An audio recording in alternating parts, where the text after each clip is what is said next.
Hello every pony, Glow here. Today, I'm going to do something a little different and a little uncomfortable for Changeling. I'm sure the Queen isn't going to be happy about it, but there's a lot of questions out there about Changelings. And I think it's time some pony gave some answers. Besides, it's not like she hasn't done a few revealing monologues.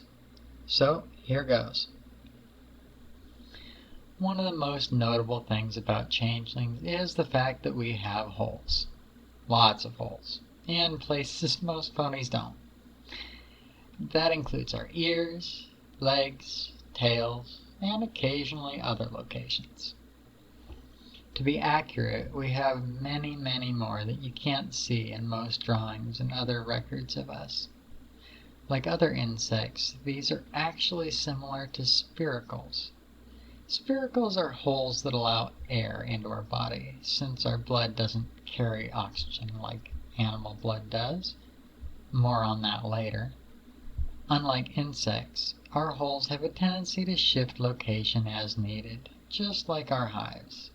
So for all of you out there arguing about a scene where a hole count was wrong, from a wrong angle, let me assure you, they are not constant, even for us. Now, about that blood, or hemolymph as it's called for insects. To answer a disturbingly large amount of questions out there, our blood is clear with a slight yellow-green tinge to it. Why this is asked so often is unsettling, but there you have it.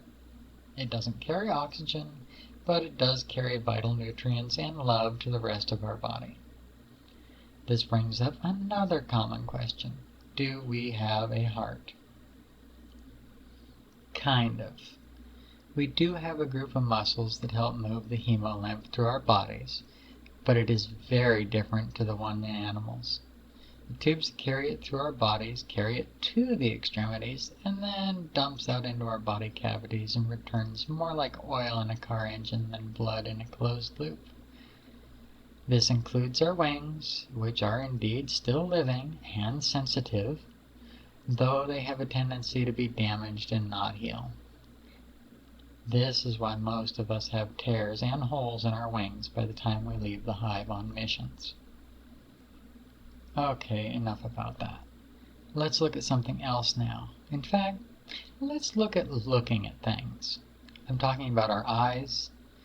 First, let's get the misconception out of the way. Some ponies think that we're looking wherever the white dot is on our eyes. This couldn't be further from the truth. In fact, we have what are called compound eyes. To be more specific, we have what are called superposition compound eyes. These are little more animal-like than insect. We have countless small lenses covering our eyes. Some insects have what are called apposition. These keep the light separate in each lens. However, ours mix the light from each.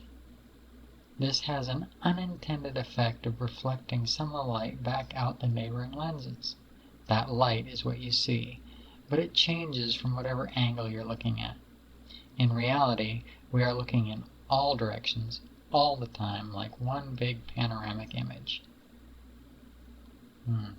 Speaking of images, let's talk about us changing our image. When we... What? Okay, fine. But I'm going to tell them about our spells at least. It's not like they haven't seen us use them already. Alright, okay. Well, I guess I'm not talking about our shape-shifting today. But you all know about that anyway. So, on to magic spells. Most of us have some innate magic, though it can be refined into spells that we learn as we grow. The main spells we use are as follows. Portable holes, improved durability, magic missile, telekinesis, and hypnosis. Draining and storing love is more of an ability, and we'll talk about that later. The Portable Hole spell is one of our most advanced spells, and has only been seen used by the Queen herself. It can temporarily distort space-time to open a hole in a surface while not actually disturbing or damaging the material at all. When something passes through the hole, from the perspective of the wall, the something shrinks and slips right between the atoms. This can be useful for sticking a meddling pink pony into some underground caves below a castle, fast transit out of a prison, or many other uses. Then there's the Improved Durability spell. This one is one of the first we learn. Insect bodies don't do well with hard impacts. We would if we were the size of a paraspray, but we aren't. Using the energy from love, we can reinforce our shell and secure our organs in order to perform attacks and crash dives, hitting with the force of a cannonball, while at the same time surviving with minimal injury. Similar to this is the Magic Missile spell, used as an attack and transferring force from our head and horn into a small concentrated point, usually causing impact damage and some scorching from the friction of the impact. A less intense form of the same magic is found in our Telekinesis. Like the unicorns, it allows weight and force to be transferred from some remote location to our horn. This does limit the amount we can lift to the actual amount we can lift, however, since it transfers the weight to our horn. That brings us to the last spell I'll be mentioning, and that's Hypnosis. First, it's not as accurate as the version of the spell the unicorns use. Second, we can't directly alter the thoughts in a pony's head.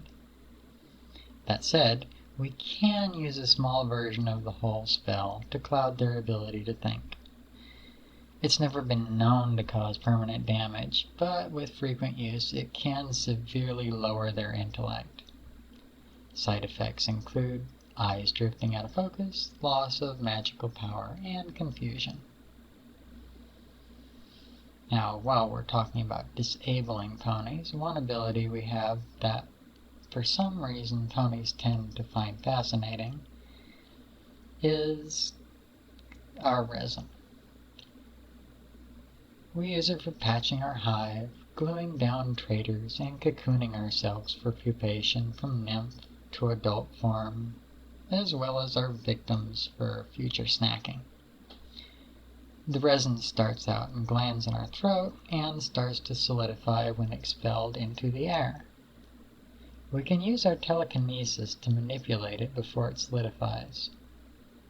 Once hardened, it still has give, like cured silicone or rubber, and can be just a little tacky for a short while.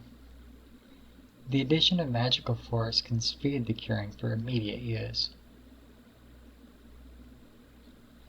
One final thing I'll talk about is our food. Every pony knows that changelings feed on love, the energy released by others, as well as the hormones and other chemicals released into the bodies. Though we don't readily share it in the hive, that doesn't mean we can't store it. Like bees and honey, we can release what we have consumed in a fluid form from our mouth for storage or redistribution. This is vital for feeding the next generation. It has an exceptional shelf life, being slightly magical, though it is usually consumed by brood long before that's ever an issue. Well, I hope this answered at least one question you had about us. If it did, please give some love in the form of a like, and if you want to see more, be sure to subscribe. Until next time, I'm Glowpon, and you're not going anywhere.